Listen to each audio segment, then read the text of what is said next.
Olá, eu sou a Letícia e junto comigo estão Raíssa Gualandi, Ana Carolina, Maria Cecília e Maitê.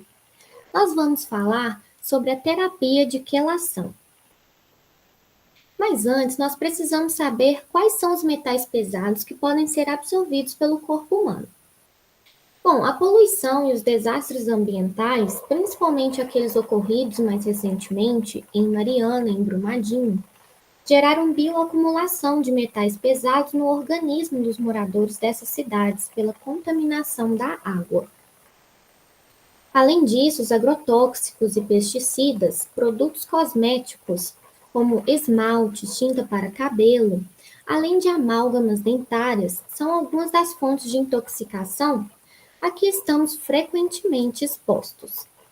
Alguns metais pesados que compõem essas fontes citadas capazes de intoxicar o corpo humano são o chumbo, o mercúrio, o arsênio, o alumínio, o níquel, o cádmio, dentre outros. Porém, até mesmo os metais que a gente precisa no nosso organismo, que são sais minerais como zinco, potássio, ferro, em excesso podem nos prejudicar. A hemocromatose, por exemplo, é o excesso de ferro, que pode causar ferrugem nos órgãos. No fígado, ele pode causar cirrose. No pâncreas, diabetes. No coração, pode causar insuficiência cardíaca, que é a arritmia. Nas glândulas, problemas na produção hormonal. E atualmente, é muito evidente o acúmulo de metais no corpo, porque a nossa alimentação está muito voltada a produtos industrializados e a poluição ambiental tem aumentado muito. Eu sou a Maria Cecília e vou falar um pouco sobre as doenças relacionadas aos metais pesados. Os metais pesados em pequenas quantidades não causam grandes complicações à saúde. Contudo, ainda assim a intoxicação pode provocar efeitos a curto prazo, que inclui sintomas como náuseas, vômitos, diarreia, dor de cabeça, dor abdominal, arritmia, aumento da pressão arterial, entre outros. A presença deles no corpo pode trazer complicações muito graves, como o aparecimento de diversas doenças.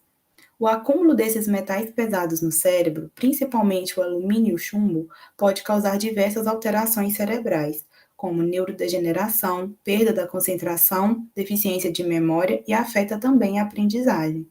Já a exposição prolongada ao arsênio podem levar ao desenvolvimento de diversos tipos de câncer. O chumbo, sobretudo, é um metal que interfere nos processos genéticos e podem aumentar o risco de aparecimento de câncer.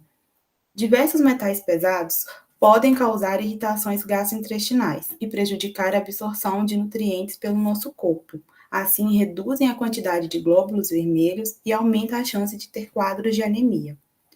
Como provoca alterações neurológicas, os metais pesados contribuem para o aparecimento de diversas doenças relacionadas ao sistema nervoso, causando Alzheimer e Parkinson. Por não serem eliminados do nosso corpo, os metais pesados podem sobrecarregar os nossos rins e gerar diversas alterações renais, como insuficiência renal crônica e pedras nos rins. E a presença do arsênio no organismo pode causar doenças crônicas, pois ele altera o mecanismo de reparo do DNA e o metabolismo energético mitocondrial. Eu sou Raíssa e vou falar sobre o que são os agentes quelantes e a terapia de quelação. Bom, os agentes quelantes as moléculas que têm a capacidade de ligar metais, removê-los do tecido e promover a eliminação de metais tóxicos são chamados de agentes quelantes. Daí o nome de terapia de quelação. O ETDA ele é o mais comum, mas existem outros como o DMSA e o DMSO. E terapia de quelação? A terapia de quelação ela é o principal processo para poder tratar intoxicação por metais pesados. Nesse processo, um ligante multidentado se liga a um íon metálico por mais de um átomo ligante, em uma reação ácido-base, onde o íon metálico é o ácido de Lewis, aceita par de elétrons, e o ligante é a base de Lewis, doa par de elétrons. Ao realizar, portanto, uma terapia de quelação, estamos removendo os metais pesados dos tecidos e os eliminando na urina. E a prova real de que esses metais estão sendo eliminados em grande quantidade é a dosagem desses na própria urina, a partir de uma análise laboratorial. Existem algumas formas conhecidas de quelar, e o ETDA é o mais comum e o mais pesquisado deles. E pode ser utilizado não apenas por via endovenosa, mas também por via oral. Eu sou Ana Carolina do Nascimento e eu vou explicar o que é o teste provocativo com o EDTA. O EDTA, ácido etileno diamino tetracético, como dito anteriormente, é um agente quelante específico para os íons cálcio, que é utilizado desde a década de 1950 na medicina, convencionalmente para tratar intoxicação aguda por chumbo. Ele também é utilizado amplamente na indústria cosmética e alimentícia como conservante e tem afinidade com outros metais pesados. O teste provocativo com EDTA é um método utilizado para aumentar a excreção do metal na urina, o que ajuda no diagnóstico da intoxicação crônica do metal pesado. No teste provocativo, o EDTA é infundido por via endovenosa juntamente com vitaminas e minerais por cerca de 50 minutos. Após um tempo pré-estabelecido, que pode variar de 3 a 24 horas de acordo com o método, a urina é coletada e levada em um laboratório comum para análise dos metais tóxicos. Ele remove o metal tóxico que estava armazenado nos tecidos. Então, através do teste provocativo, é possível ter uma melhor noção de quais metais estão em maior quantidade, para assim propor uma forma de sua remoção. Mas há controvérsias. Até então, não existe um consenso médico na realização deste teste. Tampouco ele é recomendado na medicina convencional.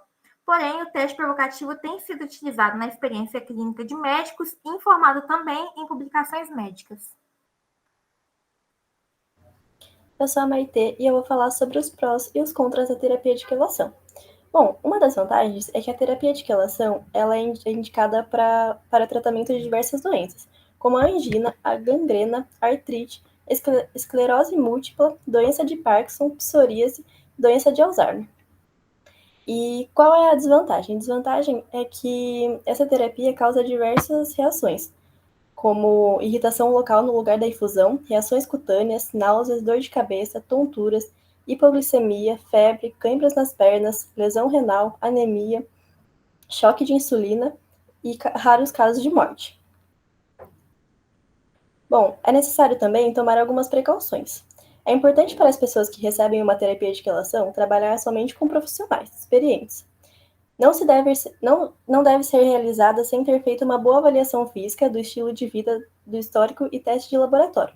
O profissional deve dispor dos resultados dos testes e responder às quais perguntas que possam surgir a partir do paciente. A avaliação do tratamento deve ser individualizada e incluir uma avaliação da função renal antes de cada tratamento com agentes quelantes, já que os metais captados pelo EDTA são excretados através dos rins. Embora o EDTA se una aos metais tóxicos e nocivos, como mercúrio, chumbo e cádmio, também pode estar associado com alguns nutrientes essenciais do corpo, como cobre, ferro, cálcio, zinco e magnésio. Durante a quelação, grandes quantidades de zinco são perdidas. Por isso, a deficiência desse elemento pode alterar a função imunitária e causar outros efeitos prejudiciais.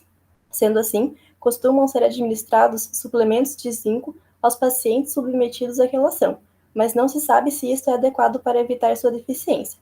Além disso, a terapia de quelação não substitui uma nutrição adequada, exercícios e medicamentos ou cirurgia indicada para doenças específicas.